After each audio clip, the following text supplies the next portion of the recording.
paz. O nosso grupo ele ficou responsável por falar sobre os capítulos 10 e 11 de Apocalipse. E eu vou começar falando sobre o capítulo 10, dos versículos do 1 ao versículo 7. Aí vocês já podem abrir.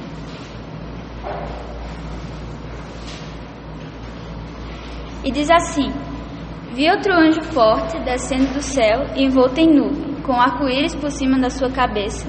O rosto era como o sol e as pernas como colunas de fogo. E tinha na mão o livrinho aberto. Pôs o pé direito sobre o mar e o esquerdo sobre a terra.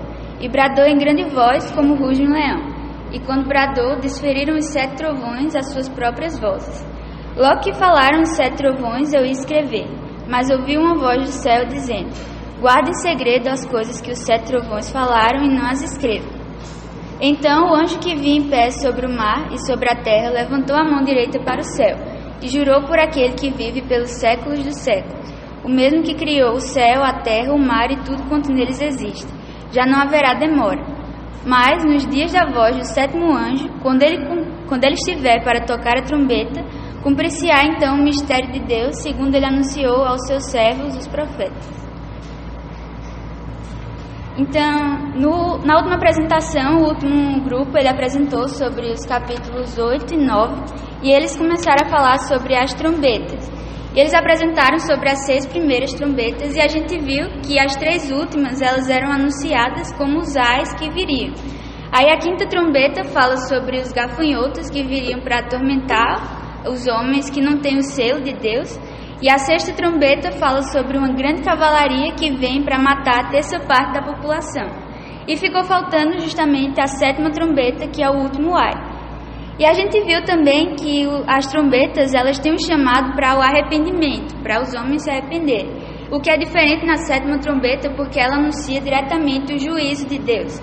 Então, quando ela vier, não vai ter mais tempo, não vai ter mais chance para os pecadores se arrependerem, porque vai ser tarde demais. E entre a descrição entre as 6 primeiras trombetas e a 7ª trombeta existe um período de interlúdio, que é o capítulo 10 e o capítulo 11 até o versículo 14. É justamente esse período entre as 6 primeiras e a 7ª trombeta. E essa não é a primeira vez que isso acontece no livro de Apocalipse, é na verdade uma característica estrutural do livro. Isso já acontece também entre o 6º e o 7º selo, com o interlúdio das multidões, e também entre as trombetas e os flagelos, com o interlúdio da mulher e do dragão, das 2 bestas e também do cordeiro que é visto no Monte Sião. Então já é uma característica do próprio livro do Apocalipse. Aí no versículo 1, João começa falando que viu outro anjo forte descendo do céu. E existem algumas discussões sobre quem seria esse anjo.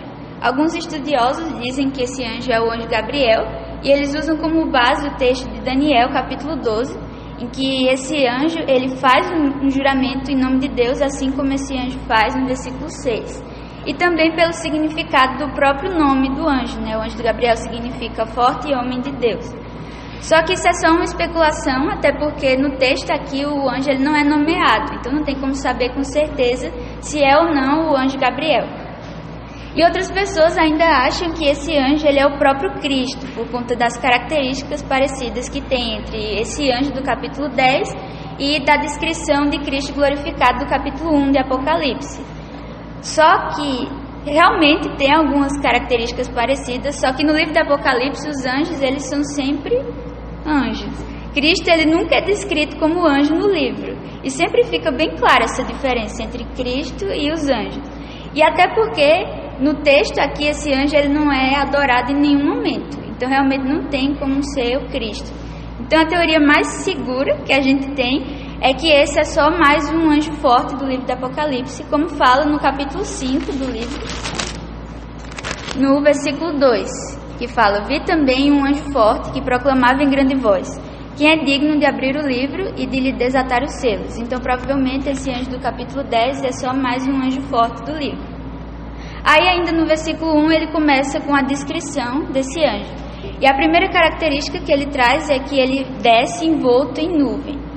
Aí eu queria pedir para que alguém abrisse em Êxodo, capítulo 16, e outra pessoa no Salmo 104.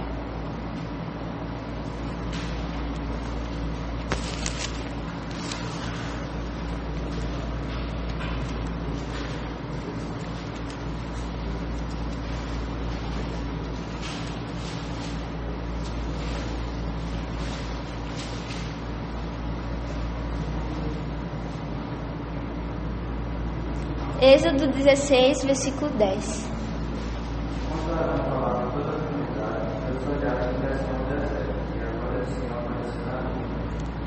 E o outro é Salmo 104, versículo 3. Pões nas águas o ligamento da tua morada, tomas as nuvens por teu carro e voas nas águas do Então, geralmente na Bíblia, Deus ele é anunciado com nuvens. Deus ele guia o povo de Israel por meio de uma nuvem luminosa. Ele se mostra a Moisés através de uma nuvem de glória. Ele usa as nuvens como a sua carruagem. Quando Jesus sobe aos céus, ele sobe e é encoberto por nuvens, e quando ele voltar, ele voltará entre as nuvens.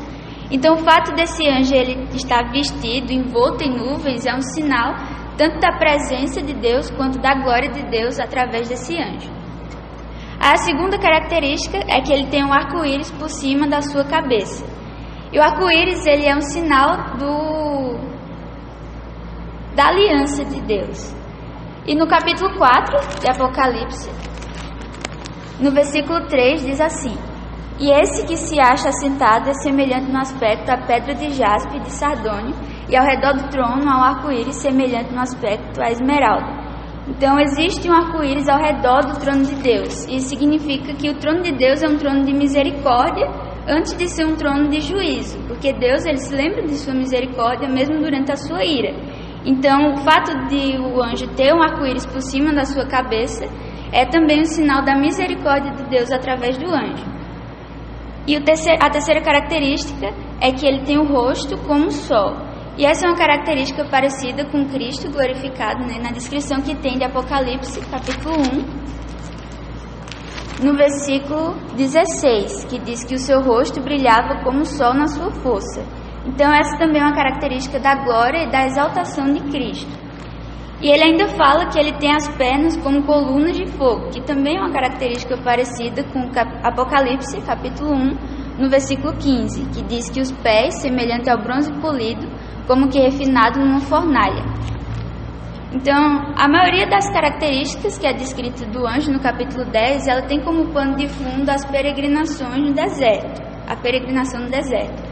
Quando Deus ele envia uma coluna de fogo para guiar o povo do deserto durante a noite, e também uma nuvem para guiar durante o dia. E isso não só guiou, conduziu o povo, mas também guardou e cuidou do povo de Deus durante essa peregrinação. Então isso indica que esse anjo ele indica não só a glória e o poder de Deus, mas também o livramento do povo de Deus. Aí no versículo 2 ele diz que esse anjo tinha na mão um livrinho aberto. E também existem algumas discussões para saber se esse livrinho do capítulo 10 é o mesmo que é descrito no capítulo 5 de Apocalipse, no versículo 1, que diz: Vi na mão direita daquele que estava sentado no trono um livro escrito por dentro e por fora, de todo selado com 7 selos. Só que a palavra no original do grego para livrinho aqui no capítulo 10 é diferente da que é usada no capítulo 5. Porque livrinho não dá a ideia de rolo, como é usado no outro texto. E ele disse que esse livrinho ele estava aberto, que significa que o seu conteúdo ele era conhecido, ele não era segredo para os destinatários. Só que no texto não fala o que estava escrito nesse livro. Só que como no capítulo 5 o rolo ele é uma revelação do propósito da redenção e do juízo de Deus, algumas pessoas elas acham que esse livrinho ela seria uma parte desse propósito. E outras pessoas também acham que esse livrinho ele seria a palavra de Deus que deveria ser comida e pregada, como acontece com João nos versículos 10 e 11 do capítulo 10 também. E é uma analogia à história de Ezequiel e de Jeremias, que tem uma ordem parecida. Aí eu queria que alguém abrisse em Ezequiel, capítulo 3, e Jeremias, capítulo 5, 15.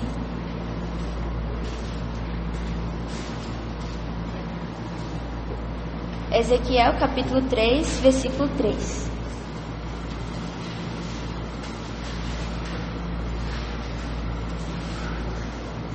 E acrescentou: Filho do homem, como este ouro que estou lutando, e enche seu estômago com ele. Então eu ouvi e minha boca era doce como mel. e Jeremias, capítulo 15, versículos 16 e 17.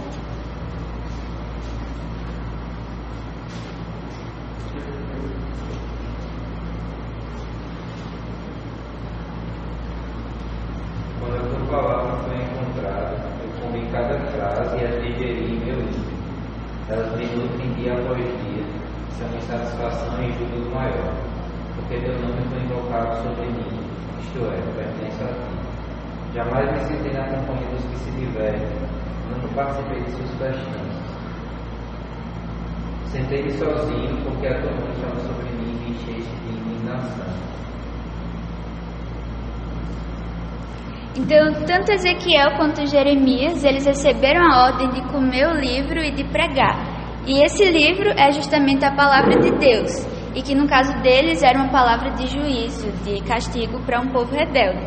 E assim como ele, João, ele também recebe essa ordem de comer o livro e de pregar, e a igreja também recebe essa ordem de comer o livro, que é a palavra de Deus, e de pregar para uma geração que se aproxima do fim. Então, é por causa disso que algumas pessoas elas pensam que esse livrinho do versículo 2 é essa palavra de Deus. E ele também diz que esse anjo ele pôs o pé direito sobre o mar e o esquerdo sobre a terra. Aí o autor do livro, do comentário, ele diz que alguns leitores do tempo antigo, né, eles poderiam se lembrar do Colosso de Rhodes, que era uma das 7 maravilhas do mundo antigo, e que era uma estátua de bronze do deus Hélio, que era a divindade padroeira da cidade. E era uma estátua gigantesca, com 32 metros de altura, e que não existe mais porque foi destruída por um terremoto há muito tempo atrás. Só que dizem que essa estátua ela tinha os pés fixados em 2 ancoradores gigantescos que cercavam o porto da cidade. E o fato dele ser feito dessa forma, né, provavelmente foi feito de forma estratégica para mostrar como um sinal de que toda embarcação, tanto que entrasse quanto saísse da cidade, teria que obrigatoriamente passar por debaixo das pernas do Deus, da estátua. E isso indica, né, provavelmente, de que todo mundo, toda embarcação, tanto que entrasse quanto saísse, estava sobre os pés do Deus Hélio, estava sobre o poder daquela divindade. E o fato de João ele descrever o anjo dessa forma tem basicamente o mesmo sentido. Ele pôs o pé direito sobre o mar e o esquerdo sobre a terra. E esse mar e terra eles dão um sentido de totalidade do universo. Isso indica não só o poder do anjo, quanto também a importância da mensagem que ele traz, que é uma mensagem para o mundo todo. É como se o anjo ele englobasse o mundo inteiro com os seus pés. É basicamente esse o sentido. E na época da Bíblia, quando um conquistador conquistava o território, ele colocava os seus pés sobre aquela terra para indicar posse e domínio sobre aquele território. Então esse anjo ele vem basicamente como um conquistador universal e que a mensagem que ele traz é uma mensagem para o mundo todo, para todas as pessoas. Aí no versículo 3, João fala que ele bradou em grande voz como ruge um leão. Esse bradar em grande voz significa que ele vai fazer uma proclamação importante.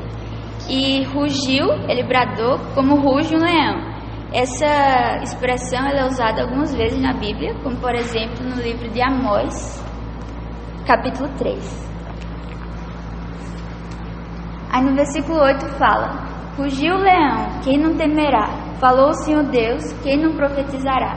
Então aqui no livro de Amós, a voz de Deus ela é comparada a um rugido de um leão. Aí o fato do anjo aqui, ele rugir, ele bradar como ruge um leão, né? Ele está falando com a poderosa voz de Deus. Ele está falando com autoridade e com poder. E João diz que quando esse anjo bradou, se ouviu a voz de 7 trovões. E essa parte é uma referência ao Salmo 29, em que Deus fala como um trovão por 7 vezes. E como no Salmo o salmista ele vai engrandecer Deus como regente da criação, faz sentido aqui no contexto de Apocalipse, porque ele vai trazer Deus como o criador dos céus e do mar, né, da criação no geral. Aí no versículo 4, João fala que quando ele ouviu a voz desses 7 trovões, ele ia escrever as coisas que ele ouviu. Só que ele ouviu uma voz do céu dizendo: guarda em segredo as coisas que os 7 trovões falaram e não as escreva. Aí essa voz do céu, ela tem um contraste com as vozes dos 7 trovões, porque é uma mensagem vinda diretamente do trono, talvez de Deus ou do próprio Cristo. E ele diz, a ordem no original é de selar, o que tecnicamente não faz sentido, porque não dá para você selar um livro que ainda nem foi escrito. Só que na Bíblia, a ordem de selar um livro significa você guardar segredo sobre o conteúdo daquele livro. Então a ordem que João recebe é de justamente guardar segredo sobre as coisas que ele ouviu. Aí, como João não tem autorização para escrever e também no texto não fala o porquê dessa proibição, a gente não tem como saber. Só que no livro do Apocalipse, quando é escrito a palavra trovões, geralmente é uma manifestação da ira de Deus, como acontece no capítulo 8 de Apocalipse, no versículo 5, que diz: e o anjo tomou o incensário, encheu-o do fogo do altar e o atirou à terra, e houve trovões, vozes, relâmpagos e terremotos. E fala também no capítulo 11, no versículo 19, que diz: abriu-se então o santuário de Deus, que se acha no céu, e foi vista a arca da aliança no seu santuário, e sobrevieram relâmpagos, vozes, trovões, terremotos e grandes saraivadas. Aí essa interpretação ela faz sentido aqui no contexto, porque o anjo está anunciando o juízo e o julgamento de Deus para os pecadores. Só que como não foi revelado a nós, a gente também não tem como deduzir muita coisa sobre. Aí, a partir do versículo 5 até o versículo 7, vai falar sobre a declaração do anjo. Aí ele começa no versículo 5 repetindo, que viu o anjo em pé sobre o mar e sobre a terra. Aí ele ter repetido isso mostra o poder de Deus sobre como Criador do todo o universo, de toda a criação. Ele está enfatizando a soberania de Deus. E ele diz que ele levantou a mão direita para o céu. Aí essa declaração que ele faz até nos versículos 5 e 6 é bem parecida com a de Daniel, capítulo 12. Daniel, capítulo 12, no versículo 7, fala: ouviu o homem vestido de linho que estava sobre as águas do rio, quando levantou a mão direita e a esquerda ao céu e jurou por aquele que vive eternamente que isso seria depois de um tempo, 2 tempos e metade de um tempo. E quando se acabar a destruição do poder do povo santo, essas coisas todas se cumprirão. Então, tanto em Daniel capítulo 12 quanto aqui em Apocalipse, o homem vestido de linho e o anjo forte, eles levantam a mão direita para o céu para fazer o juramento. E esse ato de levantar a mão direita para o céu significa uma responsabilidade pessoal sobre aquela promessa que está sendo feita.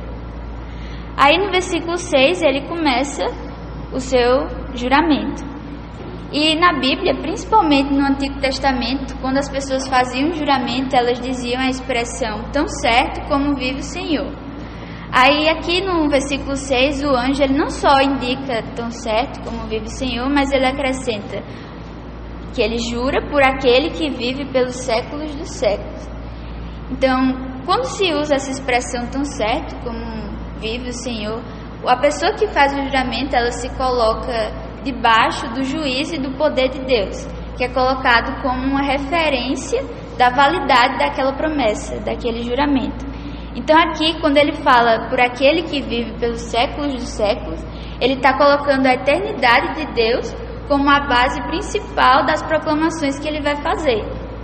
E o autor do comentário, ele diz uma coisa bem interessante. Ele fala que no livro do Apocalipse, em que o tema principal do livro é o fim das coisas terrenas, o fato dele colocar a eternidade de Deus como a base principal é como se ele estivesse dizendo que mesmo com o fim de tudo que a gente conhece, mesmo com o fim de todas essas coisas terrenas, o Deus da eternidade está no controle de todas as coisas. Eu achei isso bem bonito. E além de ele usar Deus como Deus da eternidade, ele também usa Deus como Deus criador. Quando ele fala, o mesmo que criou o céu, a terra, o mar e tudo quanto neles existe. Então, de novo, ele usa o céu, a terra e o mar para englobar todas as partes do universo, toda a criação. E ele faz uma ligação entre o anjo que desceu do céu e colocou o pé sobre o mar e sobre a terra com Deus que criou todos os três, o céu, o mar e a terra. Então é como se ele estivesse dizendo que o Deus que criou todo o universo é o mesmo Deus que dará um fim a ele. Aí ele conclui com o conteúdo desse juramento. Ele diz: já não haverá demora. E a tradução literal do grego para essa frase, né, é tempo não mais haverá. Então significa que quando esse tempo, quando essa hora chegar, o próprio tempo ele cessará, ele terá um fim e dará início, será o começo da eternidade. Aí voltando para o texto de Daniel, capítulo 12, no versículo 6, Daniel ele faz uma pergunta, ele diz: quando se cumprirão essas maravilhas? E no versículo 8, ele ainda faz outra pergunta dizendo: meu Senhor, qual será o fim dessas coisas? Aí o homem vestido de linho, ele responde que as respostas para essas perguntas, elas não serão reveladas até o tempo do fim, como ele fala no versículo 9. Aí aqui em Apocalipse, no capítulo 10, esse tempo chegou. É o tempo do juízo e do julgamento de Deus sobre os pecadores. E ele ainda responde uma outra pergunta, que é a pergunta dos mártires, no capítulo 6, no versículo 10, quando ele diz: clamaram em grande voz, dizendo: até quando, ó soberano Senhor, santo e verdadeiro, não julgas nem vingas o nosso sangue dos que habitam sobre a terra? Então esse tempo do capítulo 10 também será o tempo da vingança de Deus sobre o sofrimento dos filhos de Deus. E esse tempo ele será concluído, nos dias da voz do sétimo anjo, quando ele estiver para tocar a trombeta. Então, no texto ele não fala quando o anjo tocar a trombeta, mas sim nos dias da voz do sétimo anjo. Isso indica que a sétima trombeta ela não vai ser tocada só por um instante, mas por um período de tempo. Porque a sétima trombeta ela inclui também os flagelos que vai levar diretamente para o juízo de Deus. Então, quando isso acontecer, nos dias da voz do sétimo anjo, vai haver o juízo e o julgamento de Deus, e nós, o povo de Deus, também nós receberemos a nossa herança final. E a promessa será cumprida, a promessa segundo ele anunciou aos seus servos, os profetas. Então a promessa será cumprida e nós também receberemos a nossa herança. E é isso.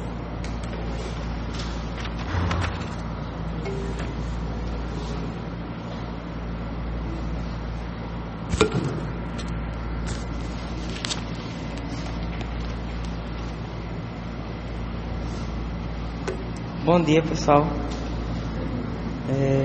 Vou apresentar do versículo 8 até o versículo 11. Posso tentar?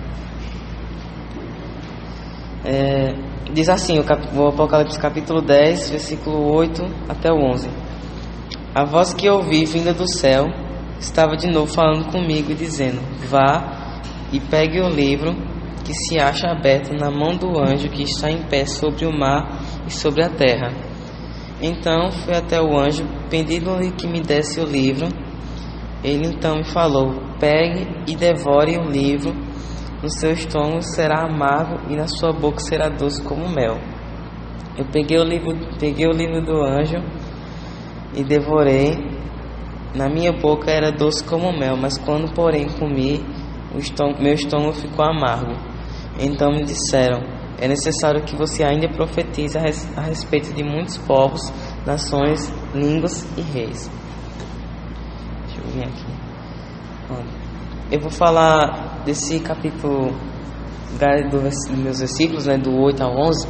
Eu separei com os dois comentários. Eu separei para a gente ter uma ideia. E um vai complementar o outro. Então, o que eu falar de um comentário que ainda que não foi entendido, o outro complementará. E se tiver alguma dúvida no final, você pode perguntar.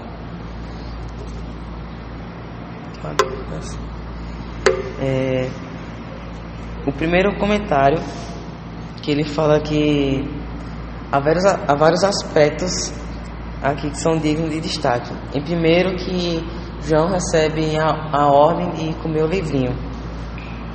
E este episódio revela a necessidade de assimilarmos a palavra de Deus, a fazê-la parte da nossa vida interior. Não era suficiente João apenas conhecer o livrinho, e sim comer e profetizar sobre o livrinho. Comer e ser a palavra, né?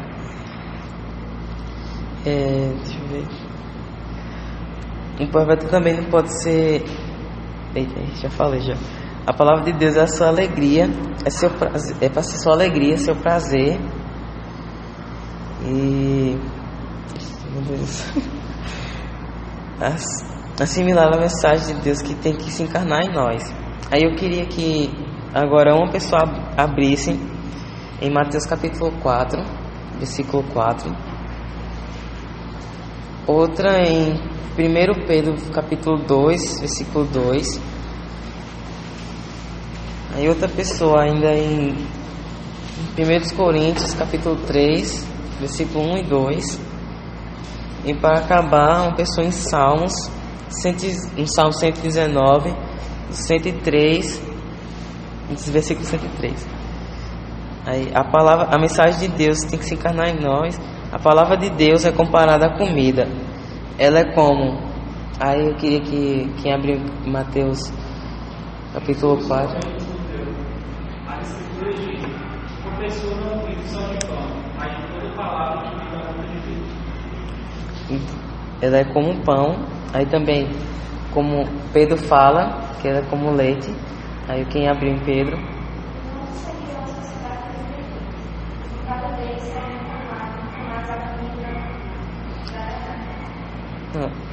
Aí em Coríntios fala que ela é carne. Aí quem abre em 1 Coríntios.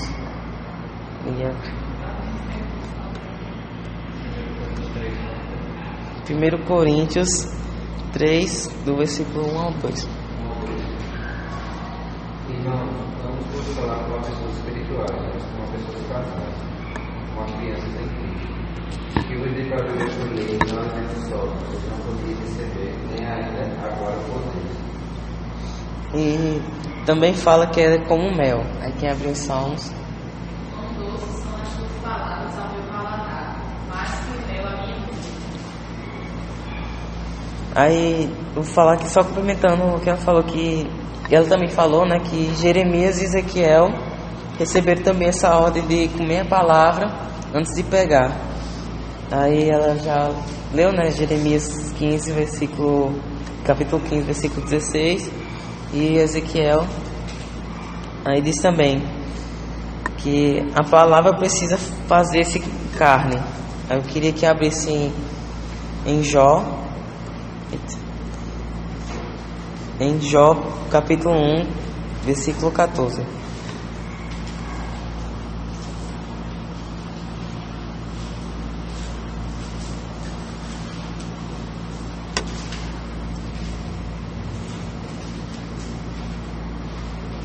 Peraí, deixa eu ver aqui se é esse mesmo.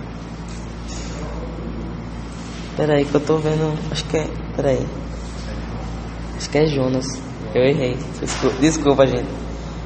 É Jonas. Jonas, capítulo 1. Peraí, meu Deus do céu.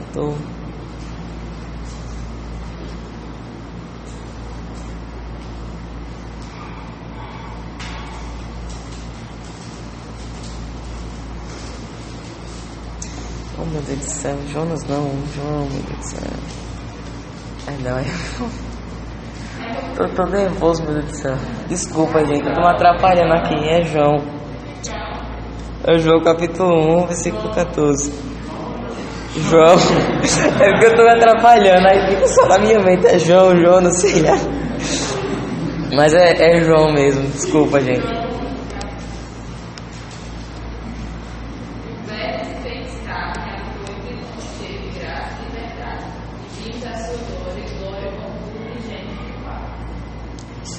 Amém, meu Deus do céu. Antes que possamos dar lá aqueles que necessitam, antes, assim, a palavra precisa fazer-se carne, como falou, né? Antes que possamos dar lá aqueles que necessitam. E o que eu achei muito interessante de eu falar aqui é que ele dá um aviso aos pregadores e aos professores que não usam a palavra em sua vida. Ele fala assim: ai do pregador e do professor que ensina a palavra sem encarná-la em suas próprias vidas. Só quando nos apropriamos apropriamos da palavra é que podemos proclamar ou o juízo de Deus com fervor. Ele diz que a gente tem que encarnar a palavra em nossas vidas, para que a gente não resgate, né, mas que a gente fale palavras para que os outros sejam resgatados, né? E em segundo lugar, ele fala que esse livrinho é doce no paladar, mas é amargo no estômago, como fala em Apocalipse capítulo 10, versículo 9 e o 10. Aí ele fala também que assim, quando o menino judeu, vou até ler isso aqui, quando o menino judeu aprendia o alfabeto, escrevia as letras numa tabuleta de farinha e mel, o professor ensinava o valor fonético de cada palavra.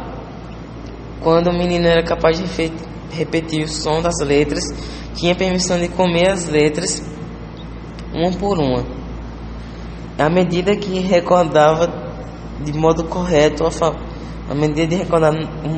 o modo correto, o alfabeto era assim como mel em sua boca. A palavra como mel em sua boca. Assim é para ser a palavra de Deus.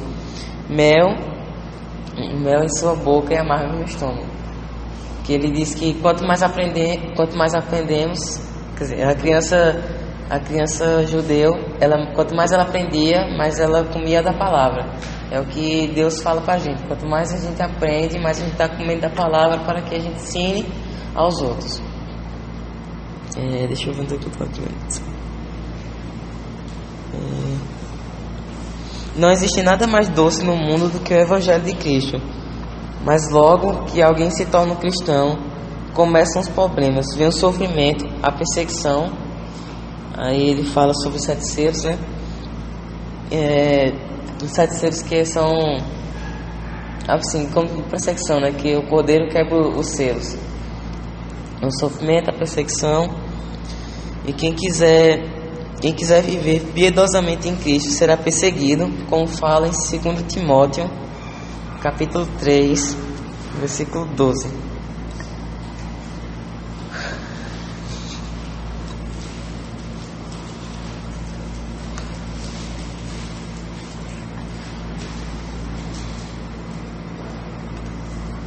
Quem abriu poderia ler, por favor? É 2 Timóteo, capítulo 3, versículo 12. Sim, todos que desejam ter uma vida de devoção em Cristo Jesus sofrerão perseguições. Pronto. Ele fala também aqui que não dê ouvidos àqueles que... Sim, desculpa, já ia pulando aqui. Ele encerra esses versos que eu vou falar, encerra o primeiro comentário, que ele dá assim, como eu posso dizer, sua palavra final, né, assim, nesse final desse comentário, dessa parte do Apocalipse 10, 8 do 11. Ele fala que não é para darmos ouvidos aqueles que dizem que os problemas vão acabar quando você é convertido. A doçura não acaba, mas ela é seguida de amargura. A conversão desemboca em perseguição do mundo. O Evangelho é doce quando Jesus mas amargos quando vemos as suas implicâncias na vida daquele que rejeita. Jesus chorou sobre Jerusalém. Davi, Jeremias e Paulo igualmente choraram. E ele encerra dizendo que mesmo que os outros falem que quando a gente se é convertido os problemas vão acabar, isso não é verdade, porque até mesmo quando o anjo diz, a palavra é mel na nossa boca, só que é amargo em nosso estômago. E aqui ele fala que esse amargor é justamente as perseguições e tudo que vai acontecer, tudo que acontece em nossa vida, né? As tentações, e por aí vai, né? Porque a gente mesmo quando a gente é convertido, a gente é propício a receber tentações, né? Porque ele quer que a gente, quer dizer, o diabo, né, não quer que a gente seja convertido, ele quer que a gente seja no mundo assim, né, em modo geral. E quando a gente se converte, ele quer fazer de tudo para que nós não sigamos a palavra de Deus, como é para seguir. Aí aqui eu vou falar o segundo comentário, que eu vou só complementar algumas coisas que eu falei nesse primeiro, que é o comentário de Grant Osborne. Sim, e esse primeiro comentário que eu falei, que eu esqueci de falar, é de Hernandes Dias Lopes. E esse segundo vai complementar um pouco do que ele falou. Ele fala que, ele começa assim, em Apocalipse capítulo 10, versículo 8, um anjo faz um acréscimo à sua ordem, dizendo que João pregue e como um rolo, que é doce na sua boca e amargo no seu estômago, assim como diz em Salmos e em Jeremias, dando a ideia de que se comer esse rolo, né, é levar a palavra a sério, internalizar a profecia e pôr em prática na sua vida. Esse ato imita de forma bem próxima Ezequiel, que ela leu, né, Ezequiel, e o profeta recebe a orientação de comer o rolo que ele recebe em um ser que tem a aparência da glória de Deus, indicando seu comissionamento para profetizar a palavra de Deus. Aí, esse eu só falei mais sobre o livrinho, porque foi o que eu decidi assim complementar. Ele já falou, né, assim, de Jeremias e de Salmos.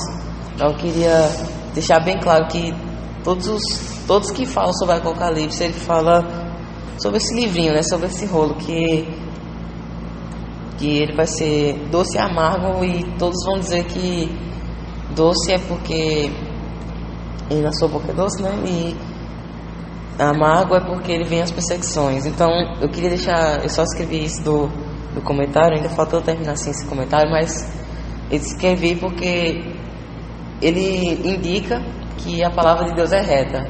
Nenhum e nem ninguém que mudasse eita, meu Deus do céu, peraí, que eu tava na pontamento e nenhum tem capacidade de mudar essa palavra, porque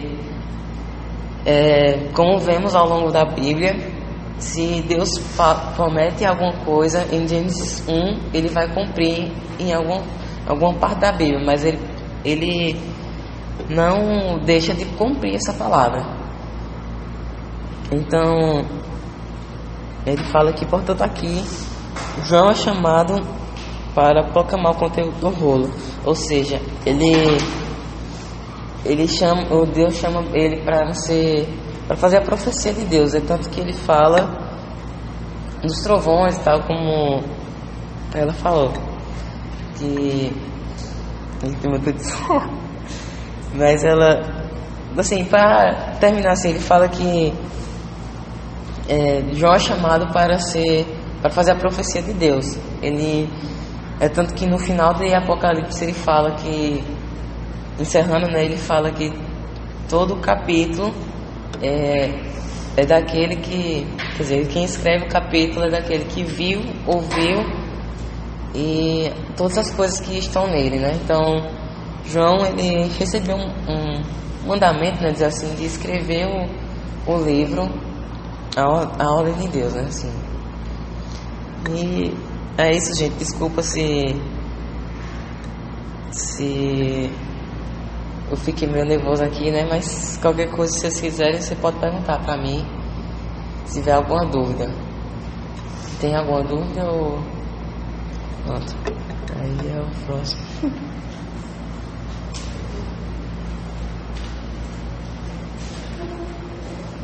Pai Senhor.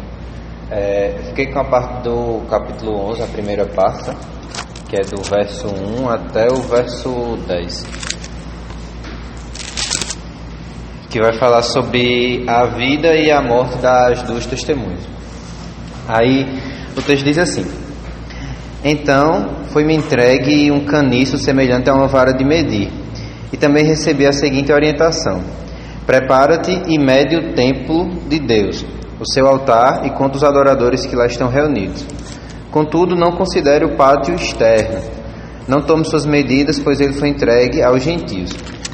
Eles pisarão a cidade santa durante 42 meses. Concederei poder às minhas duas testemunhas, a fim de que profetizem durante 1260 dias e usando trajes de pano de saco. Essas testemunhas simbolizam as oliveiras e os 2 candelabros que permanecem firmes na presença do Senhor. Se alguém tentar causar-lhes algum dano, da boca deles sairá fogo que devorará os seus inimigos. Portanto, é assim que deve ser destruída qualquer pessoa que intentar contra as suas vidas.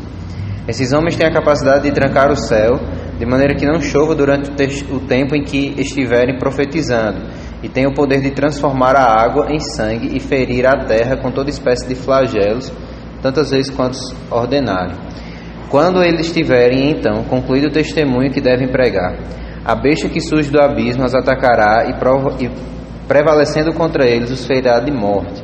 Os seus cadáveres ficarão expostos na rua principal da grande cidade, que simbolicamente é denominada Sodoma e Egito, onde da mesma forma foi crucificado o seu Senhor. Durante 3 dias e meio, gente de todos os povos, tribos e línguas e nações contemplarão seus corpos mortos e não permitirão que sejam sepultados.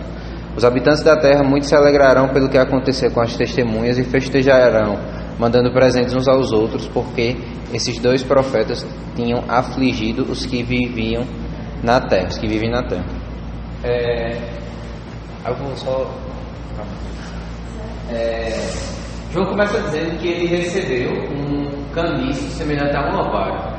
Aí ele recebe isso e ele não fala de quem ele recebe, se é do anjo que estava presente na cena do capítulo 10, certo? Ou se foi de alguma outra pessoa, se foi do próprio Deus. Mas ele recebeu essa vara e era uma vara, uma haste de tipo um bambu, que tinha aproximadamente 3 metros, certo? E esse recebimento dessa vara é semelhante ao que aconteceu com Ezequiel e também o que foi mostrado a Zacarias. Aí eu vou pedir para uma pessoa abrir Ezequiel 40, do 3 ao 5, e outra abrir em Zacarias 2, do 1 ao 5.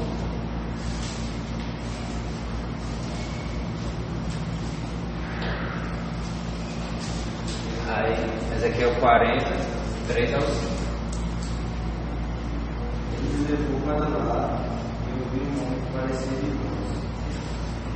Ele estava de pé na entrada, com uma corda de linho e um vara verde na mão. E ele me disse: Filho do homem, fixe bem os olhos e procure o espelho, e preste atenção a tudo que eu vou mostrar. Por isso você foi trazer a mim. Não tem nação de Israel que você vai ver. Isso. E Zacarias 2, do 1 ao 5. Quando eu levantei os olhos outra vez, vi um homem sentando no forma de vermelho. Aonde você vai? Perguntei. Ele respondeu: Vou medir Jerusalém para saber sua largura e seu comprimento. Então o anjo que estava comigo foi se encontrar com outro anjo que veio em sua direção. O outro anjo disse: Corra, fica aquele jovem. Um dia Jerusalém ficará tão cheio de pessoas e animais que não haverá luz na cidade, pois não caberão todo dentro dela. Então eu mesmo serei um grupo de fogo ao redor de Jerusalém para protegê-lo, diz o Senhor. Eu serei agora em meio da cidade. Então, é semelhante ao que João recebe aqui, que ele recebe a ordem de medir o santuário, o altar e os que adoram. E aí tem uma discussão sobre o que é que significa medir, né? Porque a gente sabe o que é medir, é pegar um instrumento e fazer uma medição. Mas qual o significado disso para a ocasião de João, qual seria para a ocasião de Zacarias, etc. Então a gente pode ter 4 significados aqui para essa questão da medição. O primeiro é que seria uma reconstrução ou uma restauração da igreja, certo? Porém, essa interpretação não se ajusta muito com o texto de Apocalipse, porque a gente percebe que, logo no verso 2, os gentios ou os que não são crentes irão pisar a igreja. Então, essa questão da reconstrução, restauração da igreja não se adequa muito. A segunda teoria é que representa a destituição dos apóstolos. Novamente, não faz muito sentido porque esses apóstolos, os não cristãos, eles estarão presentes aqui ainda após essa medição. E as últimas duas é uma preservação do dano físico ou uma preservação do dano espiritual. Preservação do dano físico também não se adequa muito porque a gente percebe que eles vão sofrer. Então o povo de Deus vai sofrer. Então, se fosse uma preservação do dano físico, não faria sentido porque o povo vai sofrer. Sabe?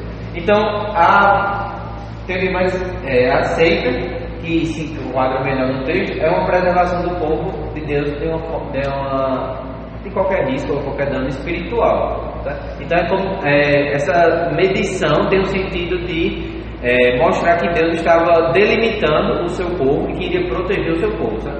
Normalmente essa medição, como na visão de Zacarias, era uma medição de um muro e os muros eram utilizados para proteger a cidade.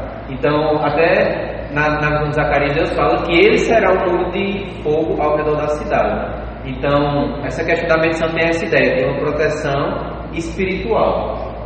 Certo? Então, João mede o santuário, o altar e os que adoram. Certo? Então, essa medição, ela envolve...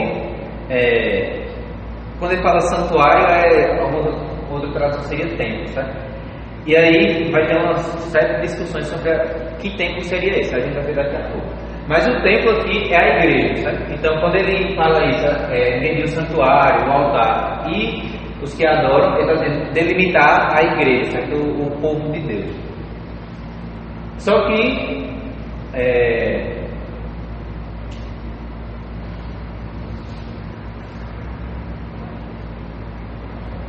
só que aí João recebe uma ordem de deixar fora o átrio externo. Tipo, ele diz, olha, você vai medir, só que você deixa o átrio externo de lado. E aí, com que ele fala isso, tem uma discussão sobre se seria o templo de Salomão ou o templo de Ezequiel, que era baseado no templo de Salomão, o templo de Ezequiel, lê na passagem, que era baseado no templo de Salomão, ou se era o templo de Herodes lá da época de Jesus, porque aí no templo de Herodes tinha de fato essa divisão do pátio interno, que era só para os judeus, e do pátio externo, que era para os gentios que iriam adorar a Deus. Né? Então, no templo de Herodes tinha essa divisão. Então, quando o anjo fala essa questão de deixe fora o átrio externo, porque ele foi dado aos gentios, alguns interpretam isso como se o templo fosse o templo de Herodes, e aí fazem uma ligação, dizendo que aqui que a igreja vai ficar no templo. O templo de Jerusalém será restabelecido, e a igreja ficaria no pátio interno, e no pátio externo seria o local dos gentios. Só que essa interpretação não casa muito com o texto, sabe? O entendimento mais correto aqui é que, independente de qual templo seja que João tenha na mente, se é o de Salomão ou se é o de Ezequiel, é mais provável que ele tenha o de Ezequiel em mente. Só que ele não está querendo falar que vai ser um templo físico como que Ezequiel viu, sabe? Não é esse o sentido da passagem. A passagem está dizendo o quê? O sentido da passagem é que Deus iria proteger o seu povo, não de alguma coisa física, mas de um perigo espiritual, ou seja, que é o que Pedro falou da questão do mel e da amargura, que o mel é a proteção de Deus. Deus vai estar protegendo eles espiritualmente, ou seja, eles estão seguros, como Judas fala, né? Eles são guardados em Cristo. Só que fisicamente aqui na terra eles serão perseguidos. Então é a amargura da perseguição que Pedro explicou, sabe? Essa relação entre a proteção de Deus espiritual, guardados em Cristo, e a perseguição que eles vão enfrentar, o vício de morte, sabe?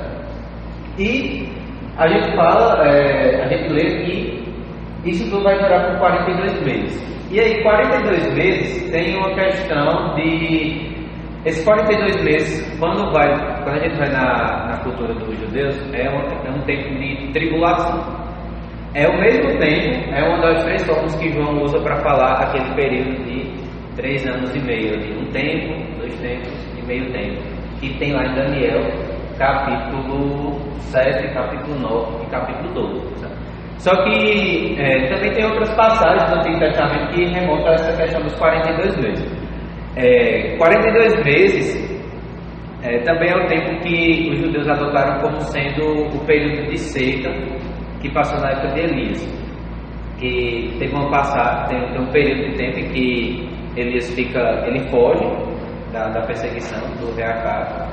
Agora eu não vou lembrar se é Acaz ou se é Acabe, mas ele foge da perseguição do rei, que Jezabel. E aí durante esse tempo passa 3 anos sem chover sobre a terra. Só que aí, depois da profecia de Daniel, a tradição judaica passou a adotar 3 anos e meio, sabe?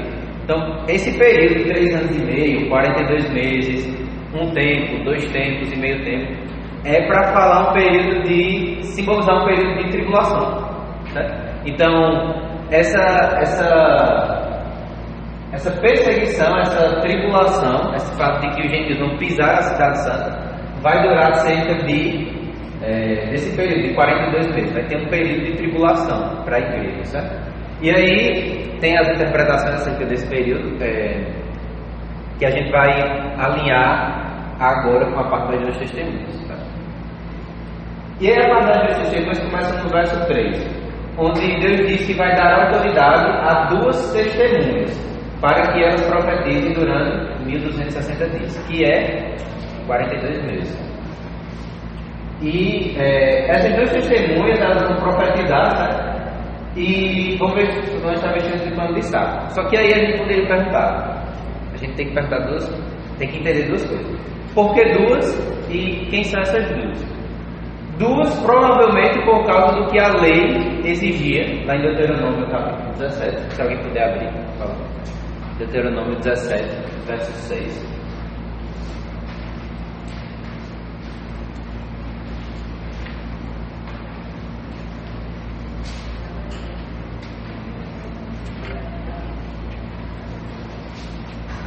Pelo depoimento de 2 ou 3 testemunhas, tal pessoa poderá ser morta, mas ninguém será morta pelo depoimento de uma única testemunha.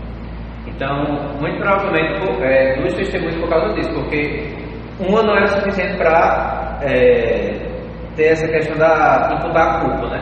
Então era necessário pelo menos 2.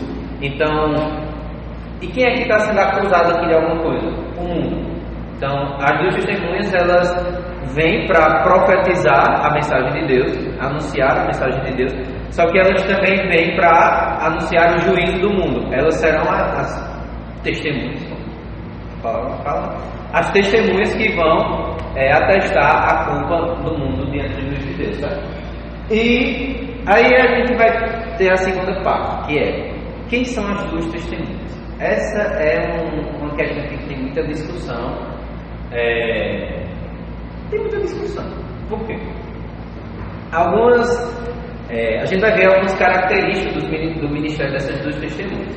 Então, com base nessas características, alguns dizem que essas 2 testemunhas são Moisés e Elias, que vão vir no final dos tempos para realizar esse ministério. Moisés e Elias, por quê? Porque a gente vai ver nos próximos versos que as obras que essas testemunhas fazem se assemelham muito com o que Moisés e Elias faziam, certo? Então, e também tem essa questão principalmente de Elias, porque em Joel, acho que é Joel, se não me engano, ou é Joel ou é Malaquias, que fala sobre a vinda do rei.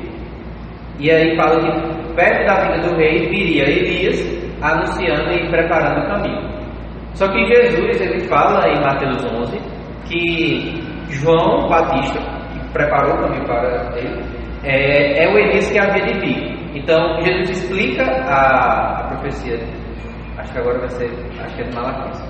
Jesus explica a profecia de Malaquias, deixa eu confirmar para não falar besteira. Malaquias 4.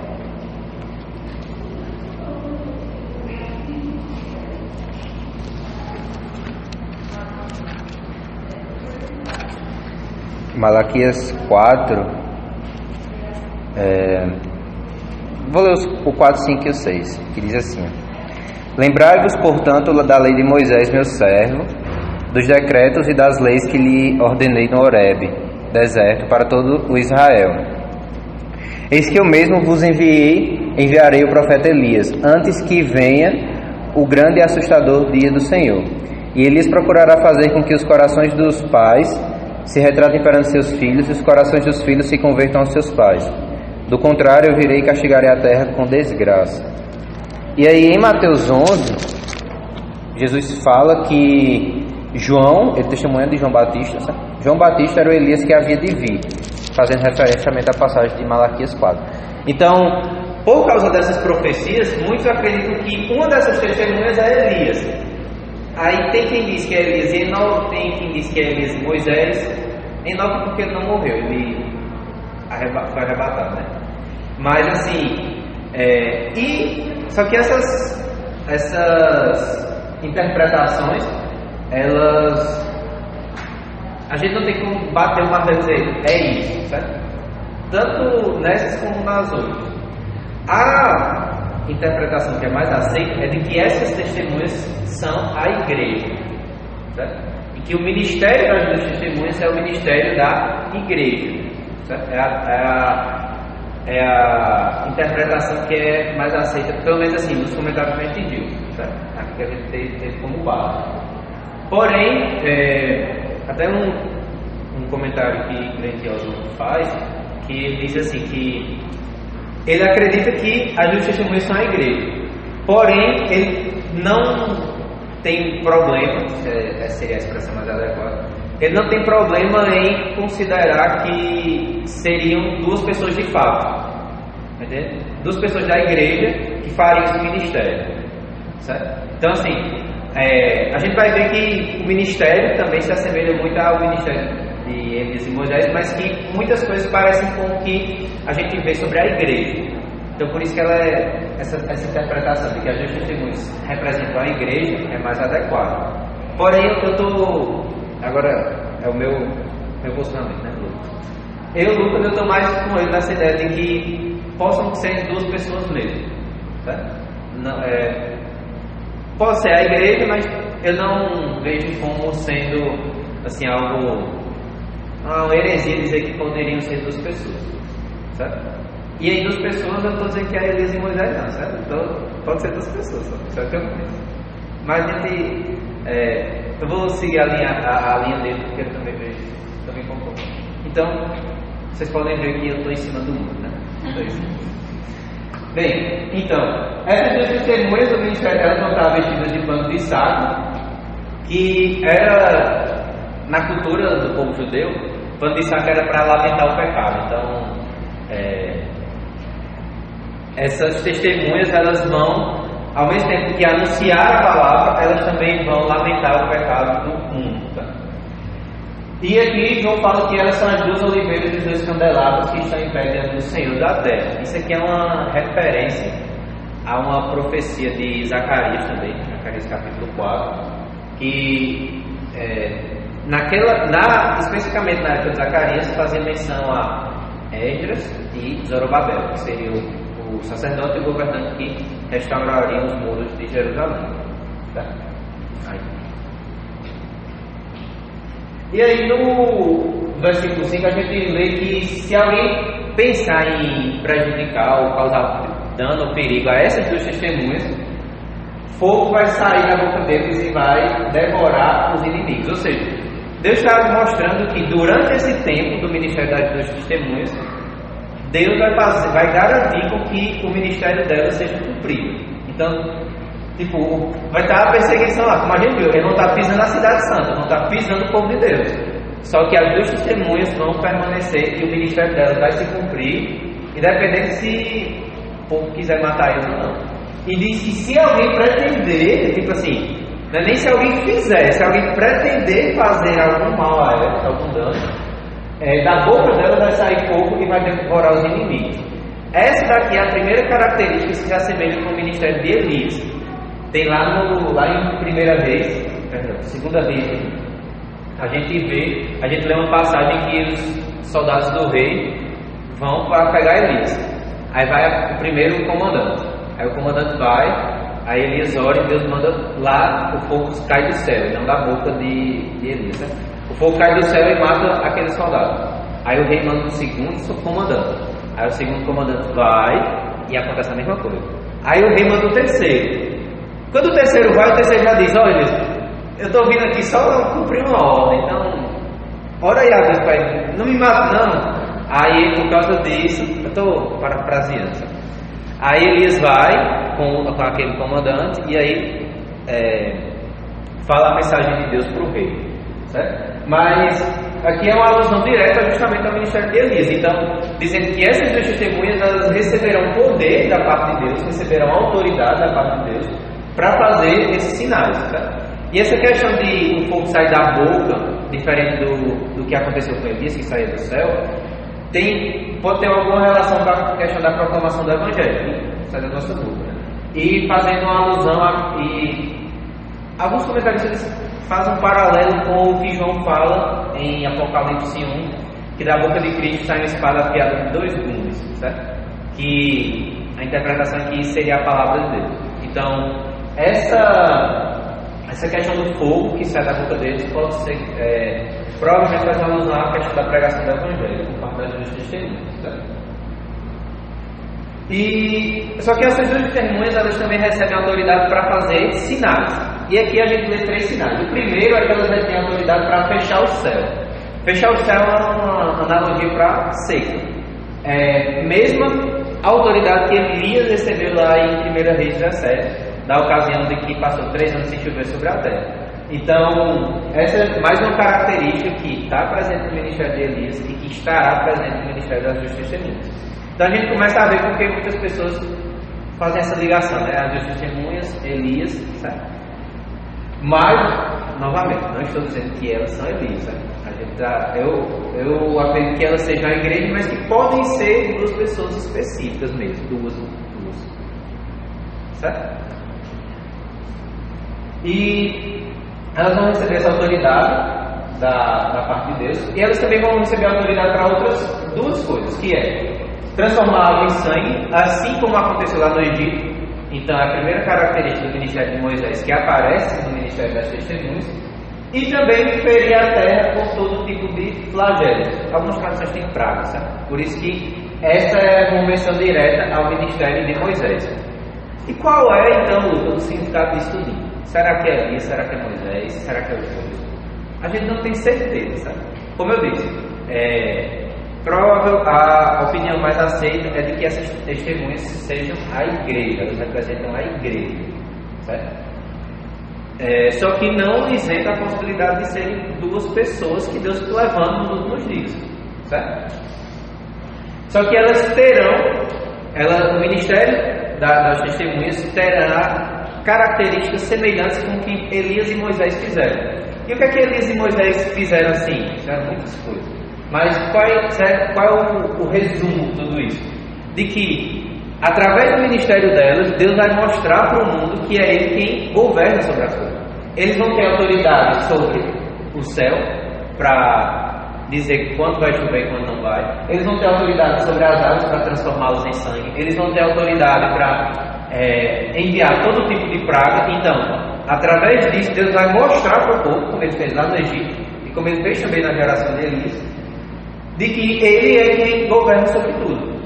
Então, esse é o ponto principal, que as testemunhas elas vão anunciar a palavra de Deus durante esse período, certo? Da tribulação. Deus vai permitir que o ministério delas se cumpra, independente do que o mundo queira fazer, e eles também vão receber a autoridade para fazer esses sinais, para realizar esses sinais, certo? E aí, quando eles tiverem concluído esse testemunho, quando tiver concluído esse tempo, quando o tempo que Deus delimitou para que isso ocorra se cumpra, o que é que vai acontecer? A besta que surge do abismo para a guerra contra elas vai vencê-las e vai matá-las, certo? É interessante que João, até agora, ele não tinha falado ainda sobre essa questão da besta no livro do Apocalipse. Essa é a primeira vez que tem uma menção sobre a besta. Porém, João fala explicitamente que a besta que surge do abismo, ele identifica essa besta. Mais na frente do livro a gente vai saber que tem uma besta que surge do abismo, e da terra tem a besta que surge do mar. Só que aqui ele diz, a besta que surge do abismo. Então, provavelmente, isso indica que os leitores de João, as 7 igrejas, eles já tinham algum conhecimento sobre isso. Eles já estavam familiarizados com esse termo, certo? Essa questão da besta que vai surgir do abismo.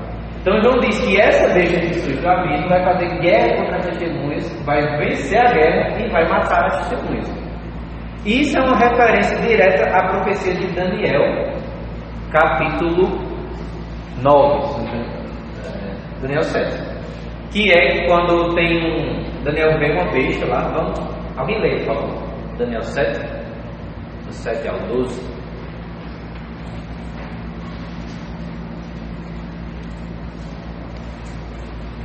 Daniel 7, do 7 ao 12.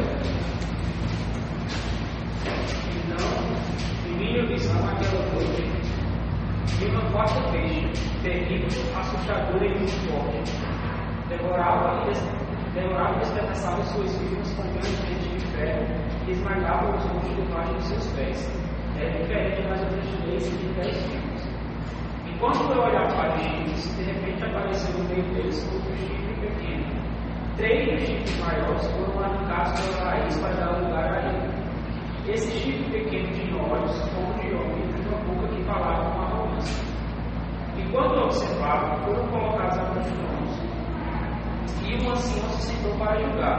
Suas roupas eram brancas como a neve e seu cabelo como uma escura lã. Sentava-se em um trono de fogo com olhos de chamas ardentes. E um rio de fogo brotava de sua presença. Milhões de anjos o serviam, muitos de nós estavam diante dele. O tribunal de seu julgamento e os livros foram abertos. Então, nessa visão de Daniel, a gente vê que esse chifre menor, ele se levanta e ele prevalece contra o povo de Deus. Então, é uma alusão direta a essa profecia de Daniel, essa questão da besta que surge do abismo, vence e mata os testemunhos, certo? E aí, no verso 8, a gente lê que os cadáveres delas, das testemunhas, ficarão expostos para todo mundo ver. E aí, o que significa, né? Que quem vai querer ver 2 cadáveres pendurados? Porque no mundo antigo, essa questão de proibir o sepultamento de uma pessoa, de um morto, era um insulto. Tanto é que lá em Gênesis tem umas passagens que a gente vê que o povo de Deus, eu lembro que com Abraão acontece isso, com os filhos de Jacó também no Egito, que eles pedem para levar o pai deles para o lugar. Porque no mundo antigo era um insulto você não permitir o sepultamento da pessoa. Então por isso que tinha toda essa questão de levar os pais para sepultar junto com os filhos, para sepultar junto com os pais. Então por causa disso. Então a gente vai ver que essa passagem mostra que o mundo ele vai realmente ter desprezo pelas 2 testemunhas. Eles não vão permitir que elas sejam sepultadas, enterradas, certo? E diz que isso tudo vai acontecer na praça da grande cidade, que espiritualmente se chama Sodoma e Egito, onde também o seu Senhor foi crucificado. Novamente, tem as teorias acerca de que cidade é essa. Alguns dizem que é Jerusalém, outros dizem que é Roma, mas provavelmente é Jerusalém. Por quê? João fala aqui onde também o seu Senhor foi crucificado. Cristo foi crucificado em Jerusalém. E também João diz que espiritualmente, ou seja, do ponto de vista espiritual, essa cidade se chama Sodoma e Egito. E em Isaías e em Ezequiel a gente vai ter 2 passagens que vão vai assemelhar Jerusalém a Sodoma e Egito. Por quê? Sodoma por causa da depravação e da rebelião contra Deus. Então, vai assemelhar o comportamento das pessoas de Jerusalém com a cidade de Sodoma por causa de sua depravação e sua rebelião. E o Egito por causa da sua escravidão, opressão e perseguição contra o povo de Deus. Então, aqui no verso 8 a gente lê que as testemunhas elas ficarão expostas na praça de Jerusalém, como eu estou dizendo, na praça de Jerusalém. A interpretação mais aceita para a questão da grande cidade. certo? E muito provavelmente isso indica o quê? Se eles vão estar expostos lá em Jerusalém, significa que a besta que surge do abismo estará dominando a cidade de Jerusalém, certo? A grande cidade. E aí, para a gente terminar essa sessão, João diz que muitos, dentre os povos, tribos, línguas e nações, contemplarão os cadáveres por 3 dias e meio e não permitirão que esses cadáveres sejam sepultados. Então, não é só uma questão da besta não permitir. Os habitantes da terra não vão permitir que isso aconteça, não vão permitir que eles sejam sepultados. Eles vão ficar lá desprezando as duas testemunhas. E ele fala habitantes da terra para justamente dar essa noção de que o desejo do coração dessas pessoas, que eles estão totalmente voltados para as coisas deste mundo. Só que um ponto importante para a gente isso vai acontecer durante 3 dias e meio.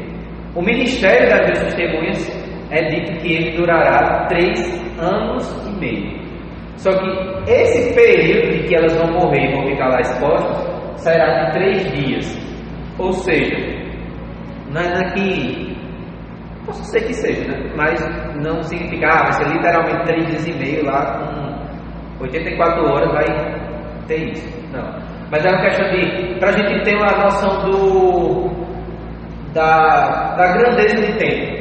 Enquanto o ministério das duas testemunhas dura 3 anos e meio, a sua morte, a sua morte dura apenas 3 dias.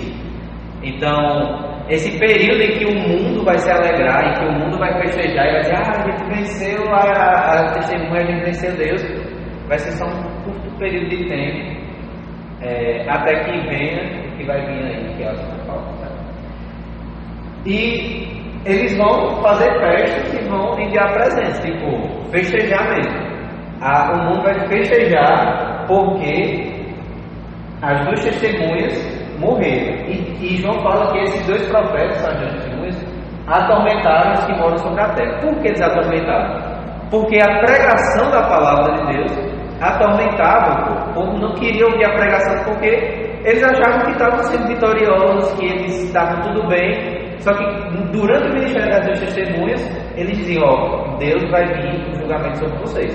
Então aquilo era um tormento para eles. Então, quando eles conseguiram matar as duas testemunhas, eles pensaram, nosso tormento acabou. Só que na verdade a gente vai ver que o tormento só ia começar. Ele acha que eles podem ser também um momento para algo que realmente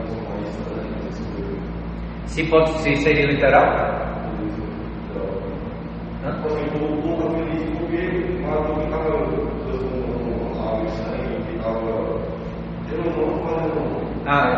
Mal.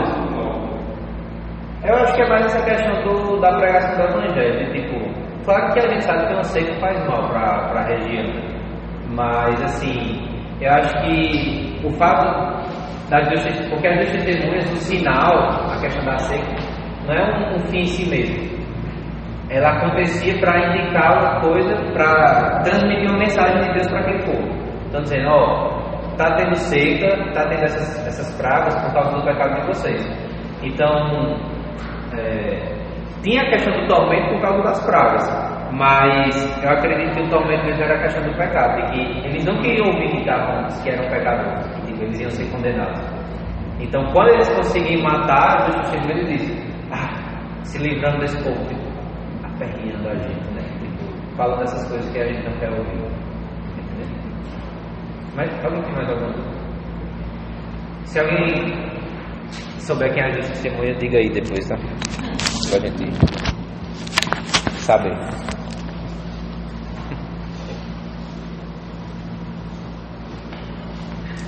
Tá, tem pra eu falar? Rapaz, agora a gente vai ver mais sobre essa questão da ascensão, como o Lucas falou, deu um spoiler, a ressurreição das duas testemunhas e também da 7ª trombeta. Aí a gente vai ler do 11 ao 19, só que a gente vai dividir esse todo em 4 partes. A primeira vai ser do 11 e 12, aí a segunda 13 e 14, a terceira é o 15 ao 18 e a última ao 19. Aí vamos começar no 11 e 12. Deixa eu ler aqui para vocês. Ele fala: mas depois dos 3 dias e meio, um espírito de vida, vindo da parte de Deus, neles penetrou. E se ergueram sobre os pés, e aqueles que o viram sobreveio grande medo. E as duas testemunhas ouviram grande voz vinda do céu, dizendo-lhes: subi para aqui. E subiram ao céu numa nuvem, e os seus inimigos as contemplaram. É interessante a gente ver aqui no início sobre essa questão da ressurreição, e também a gente voltando para o versículo 8, que essas duas testemunhas, elas participam da comunhão com Cristo, tanto no sofrimento como na ressurreição. Assim como a gente estudou na grupo essa questão da comunhão com Cristo no sofrimento e também com os irmãos, essas duas testemunhas, elas participam do sofrimento com Cristo, da comunhão do sofrimento de Cristo. Isso a gente vê no versículo 8. Ele fala: e o seu cadáver ficará estirado na praça da grande cidade, que espiritualmente se chama Sodoma e Gomorra, onde também o seu Senhor foi crucificado. Aí mostra a relação do Senhor ser crucificado, como Lucas falou, em Jerusalém, e as duas testemunhas também. Aí,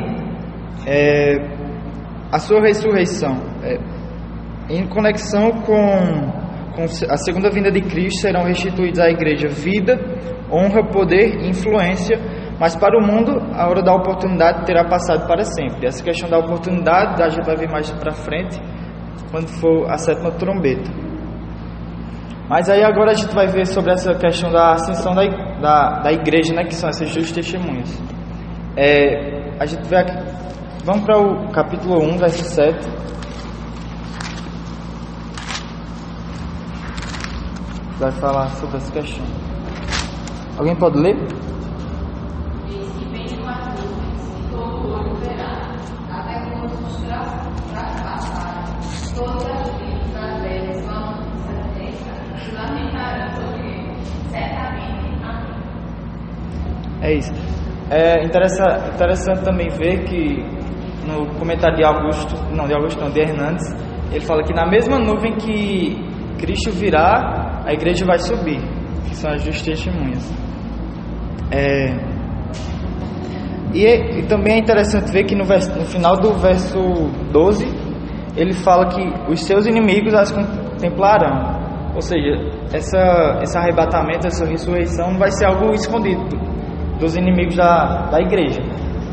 Porque tem algumas linhas que falam que o arrebatamento vai ser meio que escondido, mas não, a Bíblia aqui fala que vai ser algo que todos verão. Aí agora a segunda parte, vamos para o 13 ao 14. Ele fala assim: naquela hora houve grande terremoto, e ruiu a 10ª parte da cidade, e morreram nesse terremoto 7.000 pessoas, ao passo que as outras ficaram sobremodo aterrorizadas, e deram glória ao Deus do céu. Passou o 2º ai, e eis que sem demora vem o 3º ai. Isso que a gente viu agora foi o 2º ai, como ele fala no versículo 14, e ele fala que vem um terremoto que vai destruir a cidade. Essa cidade é aquela que Lucas falou, a grande cidade. E para a gente entender esse terremoto, para a gente ver que realmente vai acontecer e que é uma profecia que já tem desde o Antigo Testamento, vamos abrir em Ezequiel 38, que ele também vai falar sobre esse terremoto. Ezequiel 38, 19 e 20.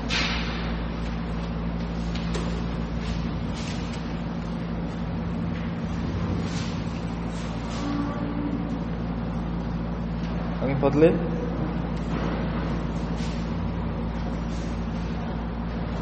E meus dedos iriam correr naqueles dias haverá um grande terremoto em Israel. Os peixes do mar, as aves dos céus, os animais do campo, todas as criaturas que rastejam pelo chão e todos os seres humanos que estão sobre a face da terra tremerão de medo diante da minha presença. Os montes serão postos abaixo, os penhascos se desmoronarão, os precipícios serão nivelados e todos os muros virão ao chão. Aqui a gente vê que é bastante semelhante o que acontece em Apocalipse 11:12, 11:13 na verdade, ao que tem em Ezequiel. E essa questão do terremoto, ela aparece em três pedaços, né? 3 trechos de Apocalipse. A primeira é em Apocalipse 6:12 e a segunda é 16:18. E essa 16:18 aparece bem semelhante ao que a gente vê aqui, mas por causa do tempo vocês leem depois. Mas aí aqui no versículo 3 a gente vê que a alegria do mundo, a alegria dos inimigos dos testemunhas se transforma rapidamente em temor, por causa do acontecido da ira de Deus vindo sobre eles. E o terremoto aqui também precede o juízo. Os ímpios estão cobertos de terror e eles dão glória a Deus, como a gente vê no final do 13. Aí tem muitas pessoas que ficam em dúvida nessa questão dos inimigos de Deus, do mundo, dar glória a Deus. Mas a gente vai ver mais pra frente que essa glória que eles dão é uma glória falsa, não é de arrependimento. Assim como Nabucodonosor, lá em Filipenses, lá em Daniel 4, ele dá glórias a Deus, mas ele não se converteu verdadeiramente. E vamos abrir Filipenses 2:10 para a gente ver que essa glória que o mundo dá a Deus é o que já vinha sendo falado, mas não necessariamente eles são convertidos.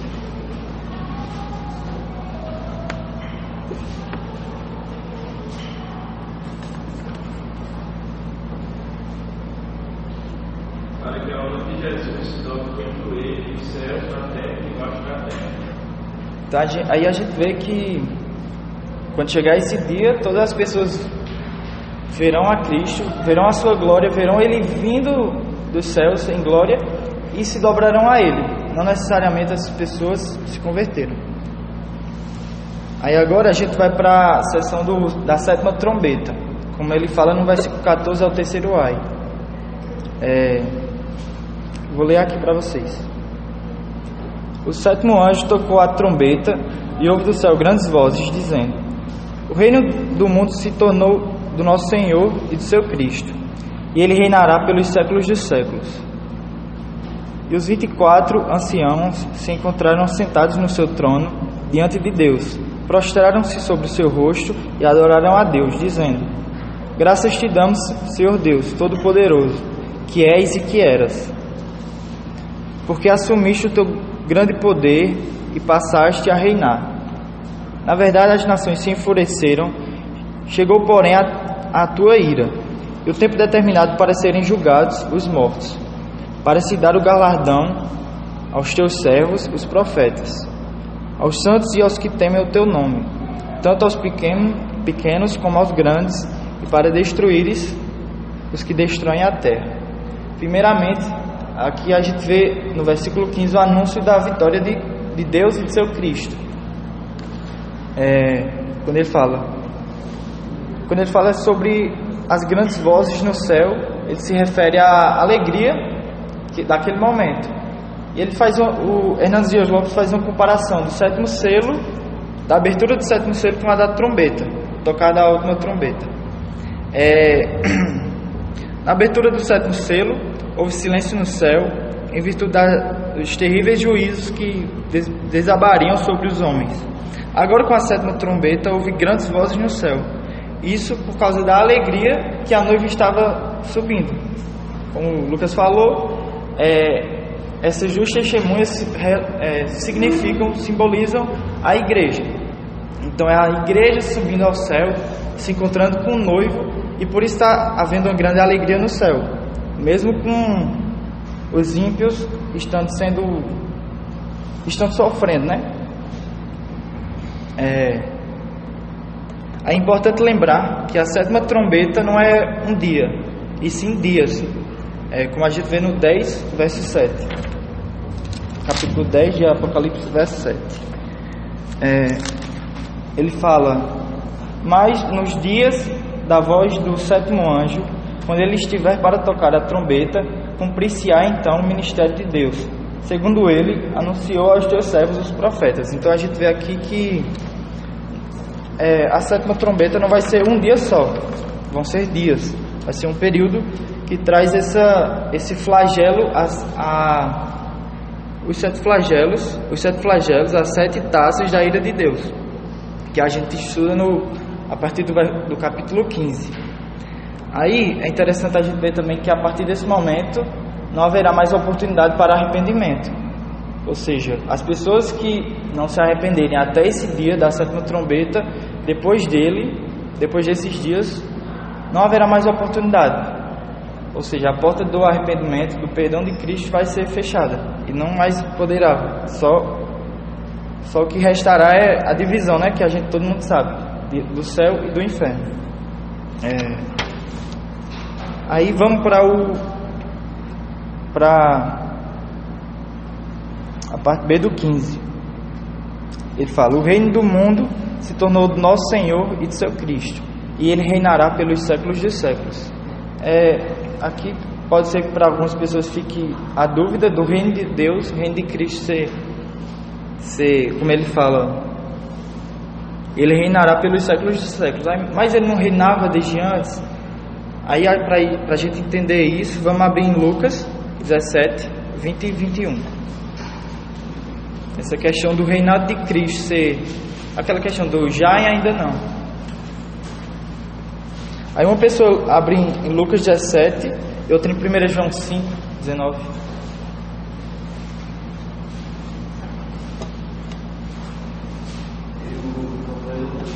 Lucas 17, 20 e 21.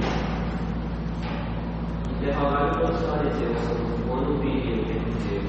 Jesus lhe respondeu: não tem o reino de Deus com visível aparência.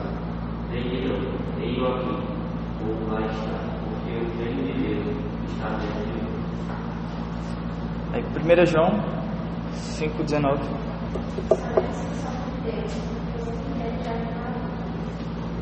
Aqui a gente vê que o mundo já é de maligno. Aí na pregação que eu vi de Hernandes Dias Lopes, ele fala até que muitas vezes a gente pensa que a gente vê muitas coisas acontecendo no mundo e realmente é isso.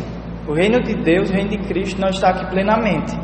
A gente sabe que a gente prega, a gente trabalha para que o reino se expanda e que o reino está, mas ele não está plenamente. O reino de Cristo vai estar plenamente nesse momento, quando ele descer do céu na sua segunda vinda. Ele virá buscar a igreja e implementar o seu reino plenamente.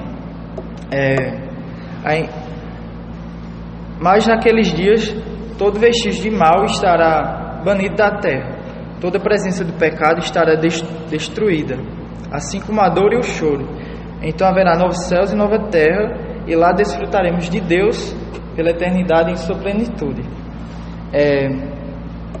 E essa esperança que deve mover a gente para que a gente não desista da nossa caminhada, porque um dia toda essa tristeza, toda essa perseguição que a gente possa sofrer, ela vai acabar um dia.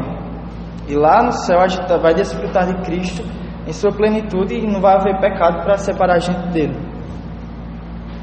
Agora no verso 16, ele fala: e os 24 anciões que se encontraram sentados no seu trono diante de Deus, prostraram-se sobre o seu rosto e adoraram a Deus, dizendo... O 17 a gente fala mais pra frente. Essa parte aqui do 16, quando ele fala os 24 anciões, significa... Esses 24 anciões simbolizam a igreja.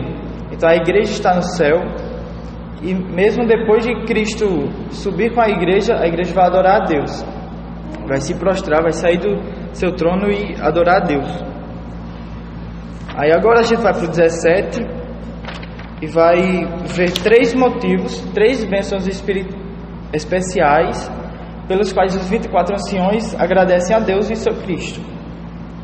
Aí a partir do 17 até o 18, dizendo: graças te damos, Senhor Deus Todo-Poderoso, que és e que eras, porque assumiste o teu grande poder e passaste a reinar.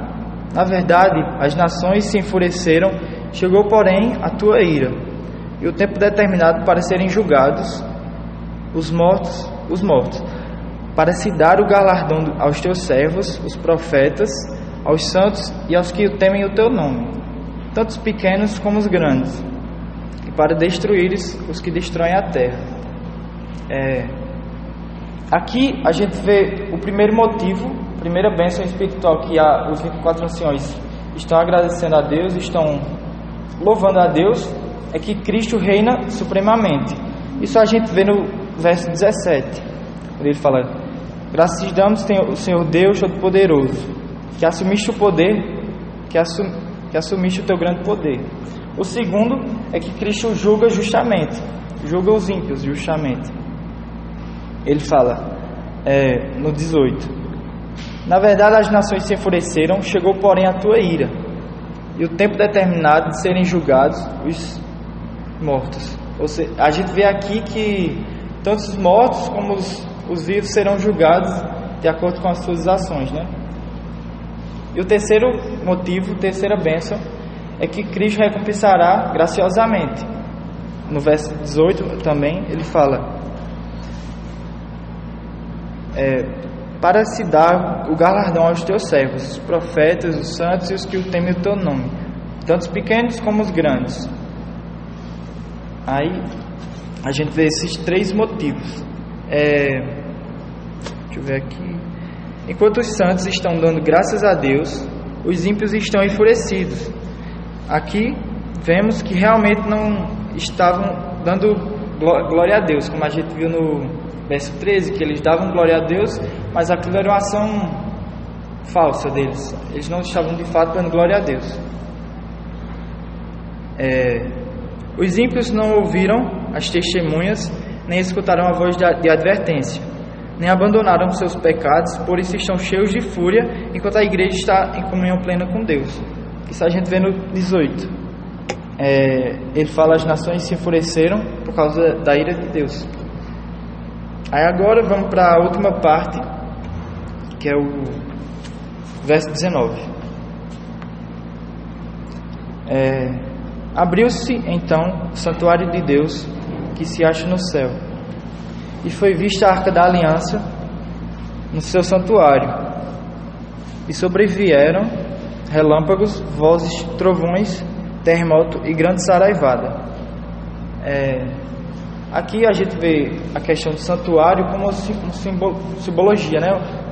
Representando a comunhão da igreja, a comunhão da noiva com o seu noivo. Ou seja, lá no céu, a visão que João tem é de que a igreja vai estar em plenamente comunhão com Cristo e Deus. Aí aqui a questão da arca também é outra simbologia que ele traz. A arca é o lugar do encontro com Deus. Muitas pessoas levam em consideração esse santuário e a arca literalmente, e Hernandes Dias Lopes vai falar que é uma heresia considerar isso. E sim, que o João quer trazer para a gente é a simbologia da gente estar em plenamente comunhão com Cristo lá no céu. Aí vamos abrir em Apocalipse 21, que a gente vai ver que vai ser o cumprimento dessas duas passagens, esse versículo 19. Aí a gente vai ler o verso 3 e o 22.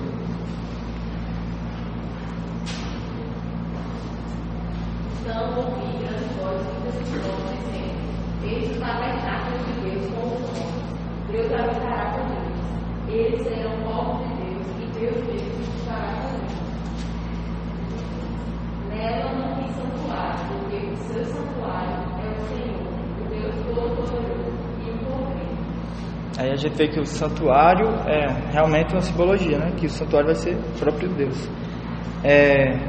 E é interessante a gente ver que essa mesma arca que simboliza,